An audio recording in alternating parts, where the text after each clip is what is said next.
اعوذ باللہ من الشیطان الرجیم، بسم اللہ الرحمن الرحیم۔ عزیز طلباء و طالبات، آج برج کورس کا 26واں دن ہے اور ہم 7ویں جماعت کی اردو مضمون کی 26ویں شیٹ لے کر آپ کے سامنے حاضر ہیں۔ یہاں پر شعر فہمی کی صلاحیت پر زور دیا گیا ہے۔ آپ کو کچھ ایک غزل دی جائے گی، اس غزل کو پڑھنا ہے، ویسے اشعار کی تشریح سمجھنا ہے، اور کبھی کبھی کچھ اشعار کی تشریح جواباً پوچھتا ہے، کبھی سوال کے جواب پوچھتا ہے۔ آپ کو سب چیز آنی چاہیے، اس طرح کی صلاحیت آپ میں ہونی چاہیے۔ آؤ معلوم کریں، استاد یا سرپرست کی مدد سے اشعار سمجھنا اور اس پر منحصر پوچھے گئے سوالات کے جوابات بولنا اور لکھنا۔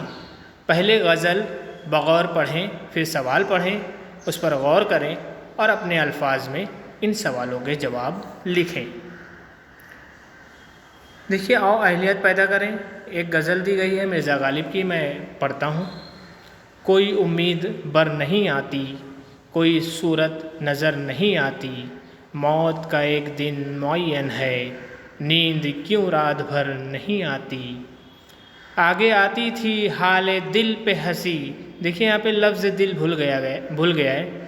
آگے آتی تھی حال دل پہ ہنسی، اب کسی بات پر نہیں آتی، ہے کچھ ایسی ہی بات جو چپ ہوں، ورنہ کیا بات کر نہیں آتی۔ ہم وہاں ہیں جہاں سے ہم کو بھی کچھ ہماری خبر نہیں آتی، مرتے ہیں آرزو میں مرنے کی، موت آتی ہے پر نہیں آتی۔ کعبہ کس منہ سے جاؤ گے غالب، شرم تم کو مگر نہیں آتی۔ دیکھیے، اشعار غزل میں جتنے اشعار ہوں گے، ہر شعر اپنے معنی اور مطلب کے حساب سے الگ مفہوم رکھتا ہے۔ کم سے کم 5 اشعار ہونا چاہیے ایک غزل میں۔ یہ مرزا غالب کی غزل ہے، اور اس غزل میں ہم دیکھتے ہیں بہت آسان الفاظ، اگر آپ سمجھنے جائیں گے تو 2 لائن میں ہر شعر کی تشریح کر سکتے ہیں۔ کوئی امید بر نہیں آتی، کوئی صورت نظر نہیں آتی، یعنی شاعر کہتے ہیں کہ مجھے کوئی امید ایسی نظر نہیں آ رہی ہے، کوئی صورت نظر نہیں آ رہی۔ کس بات کی؟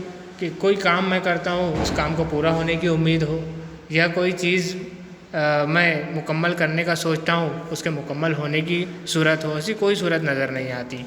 موت کا ایک دن معین ہے، نیند کیوں رات بھر نہیں آتی۔ حالانکہ موت کا ایک دن معین ہے، اللہ تعالیٰ نے فکس کر رکھا ہے، وہ کسی کو پتہ نہیں ہے، لیکن ایک دن معین ہے۔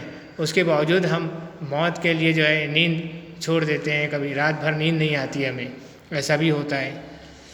آگے آتی تھی حال دل پہ ہنسی، اب کسی بات پر نہیں، یعنی شاعر جو ہے اتنا غمزدہ ہے کہ اپنے دل پر کبھی کبھی ہنس لیتا تھا، اب اتنے غمگین ہو چکا ہے، حالات ایسے ہو چکے ہیں کہ اب وہ ہنسی بھول چکا ہے، اب کسی بات پر اسے ہنسی نہیں آتی۔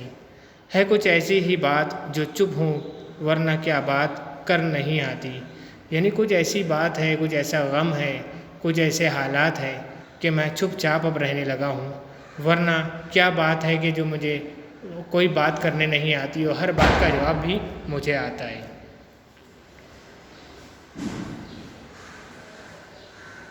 ہم وہاں ہیں جہاں سے ہم کو بھی کچھ ہماری خبر نہیں آتی، یعنی شاعر کہہ رہا ہے کہ اب ہم اپنے گم ہو چکے اپنے اندر، کہ اب ہم وہاں پہنچ چکے ہیں کہ ہم اپنے آپ کو بھی نہیں پہچان پا رہے ہیں، کچھ ہماری خبر ہم کو نہیں ہے کہ ہم کس حال میں ہیں اور کیا ہے۔ مرتے ہیں آرزو میں مرنے کی، موت آتی ہے پر نہیں آتی، یعنی مرنے کی آرزو میں روز مرتے ہیں، مرتے ہیں آرزو میں مرنے کی، ایسی آرزو ہے کہ ہر آرزو ختم ہو جاتی ہے اور روزانہ نئی نئی مصیبتیں آتی ہے۔ موت آتی ہے مطلب روزانہ نئی نئی مصیبتیں آتی ہیں، پر موت نہیں آتی، موت کے منہ میں جا کر ہم واپس آ جاتے ہیں، پر موت نہیں آتی۔ کعبہ کس منہ سے جاؤ گے غالب، یعنی ہم اتنے گنہگار ہیں کہ کعبہ جیسے مقدس جگہ پر کس منہ سے جاؤں گے، اللہ کو منہ دکھانا ہے، اتنے گناہ ہو گئے کہ ہم اس جگہ پر اگر جائیں گے تو شرم بھی ہم کو آنی چاہیے، لیکن شرم مگر ہم کو نہیں آتی۔ بہرحال آتے ہیں، آؤ مشق کریں۔ غزل کا بغور مطالعہ کیجیے، ذیل درج ذیل شعر کا مطلب لکھیے۔ کعبہ کس منہ سے جاؤ گے غالب، شرم تم کو مگر نہیں آتی۔ مطلب کعبہ جیسی مقدس جگہ جہاں پر انسان جانے کے بعد اگر صحیح طریقے سے خالص دل کے ساتھ، خلوص دل کے ساتھ عبادت کرے اللہ کی اور واپس آئے تو وہ ایسا ہے جیسے اس کے تمام گناہ دھل گئے ہوں اور وہ ابھی ابھی پیدا ہوا ہو۔ تو ایسی جگہ جانا تو یہ بڑی شرم آتی ہے شاعر کو کہ میں ایسی جگہ جاؤں جہاں اللہ تعالیٰ کو منہ دکھانا ہے اور میرے گناہ، میں نے ایسے ایسے کام کیے، میرے گناہ ایسے ہے کہ مجھ کو شرم آنی چاہیے ایسی جگہ جانے کا، سوچنے کا اس لیے شاعر اپنے آپ سے مخاطب ہے کہ کعبہ کس منہ سے جاؤں گے غالب، شرم تم کو مگر نہیں آتی، تم کو شرم نہیں آتی۔ آئیے تخیلاتی بنے میں مرزا غالب کی تصنیفات میں سے آپ کی پسند کی 2 غزل لکھیے۔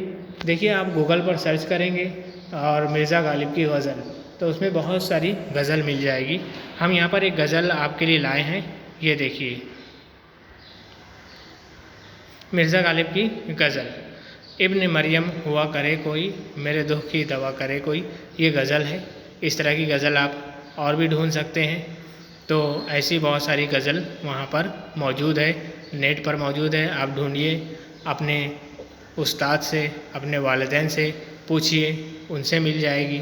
تو بہت ساری چیز نیٹ پر موجود ہے، آپ غزل کا شوق پیدا کیجیے، اردو زبان سے لگاؤ پیدا کیجیے اور آپ کی پسندیدہ غزل کے لیے ایک بک بنائیے اور اس میں آپ لکھ کر رکھیے۔